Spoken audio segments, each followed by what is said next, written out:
Hundreds of thousands of people descended upon Bethel 24 hours before the concert was slated to start. With traffic gridlocked for miles, many abandoned their cars and simply walked to the festival grounds. A large group wait for a bus to take them to the festival grounds.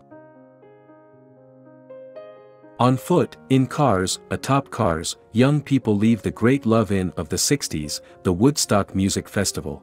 300,000 young people descended upon Bethel, New York, and to the surprise of most, took part in a festival that will, no doubt, go down in history.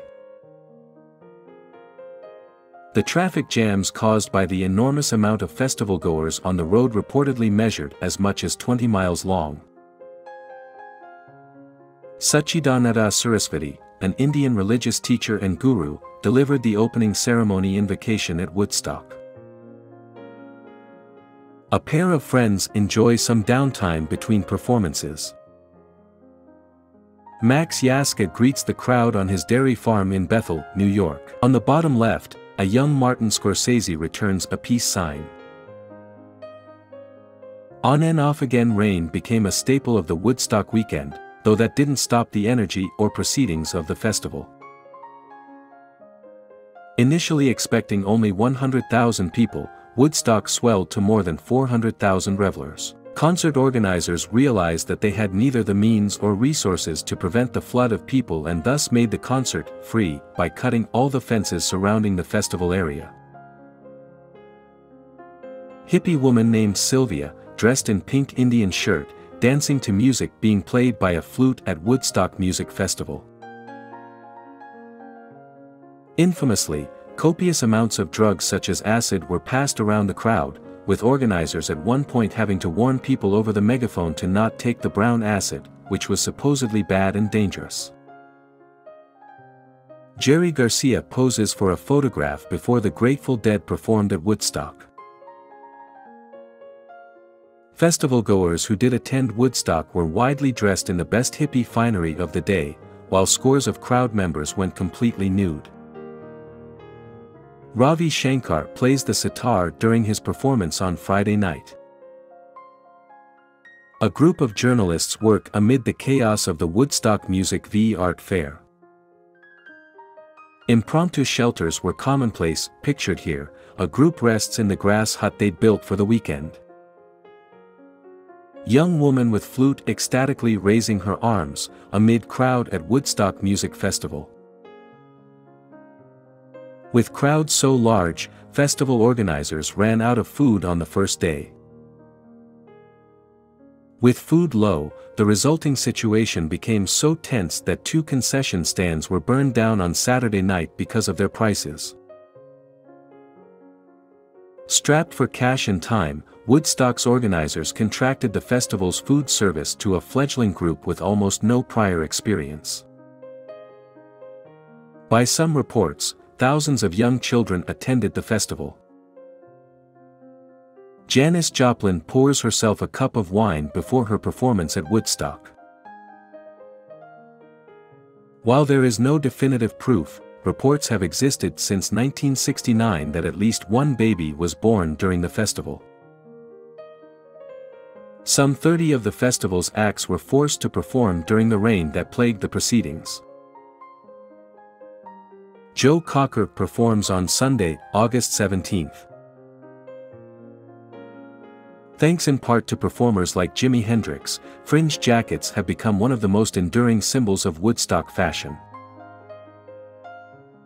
A bedraggled young woman stands in the mud, a sleeping bag and backpack at her feet. Devotees of Swami Sachidananda meditate and perform yoga early in the morning at Woodstock. What a smile! 2 kids in blue torn jeans, old leather camera bag, blue midriff t-shirt, long hair, amazing smile, at the Woodstock Music Festival. Heavy rains, especially on the 3rd day, forced many attendees into tents. However, there were plenty of patches of sunshine well documented by the wealth of Woodstock photos and footage that survive to this day. Heady vibes point the way to various spots of Woodstock 1969. Acid, opium, cocaine, mushrooms, and, of course, marijuana were all widely used at the festival. As popular depictions widely show, vibrantly painted hippie buses were common at Woodstock. From the fashions to the festival's official posters, the American flag was a common design element on display at Woodstock. Music fans and hippies weren't the only people in attendance. Here, a bookseller offering revolutionary literature has set up shop.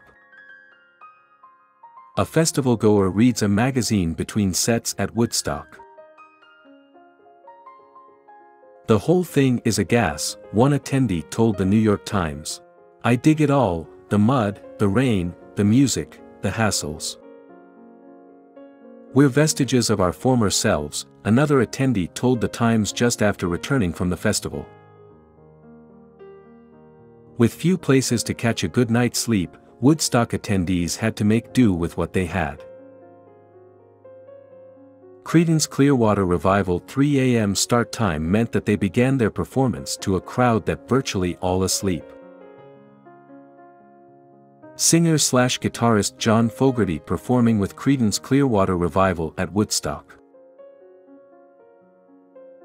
The dreams of marijuana and rock music that drew 300,000 fans and hippies to the Catskills had little more sanity than the impulses that drive the lemmings to march to their deaths in the sea, wrote the New York Times.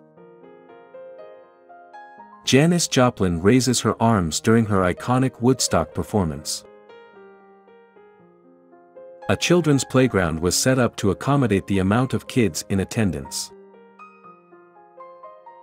A woman enjoys a smoke while sitting atop a decorated bus near the free stage of Woodstock. Attendees climb the sound tower to see the stage.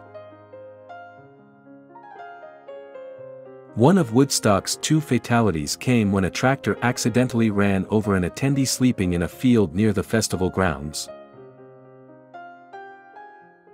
From sculptures to makeshift shelters, festival attendees got creative in the absence of adequate facilities.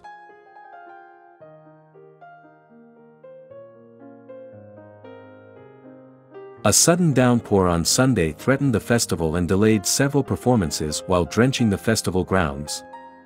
Here, a group waded through the water and mud.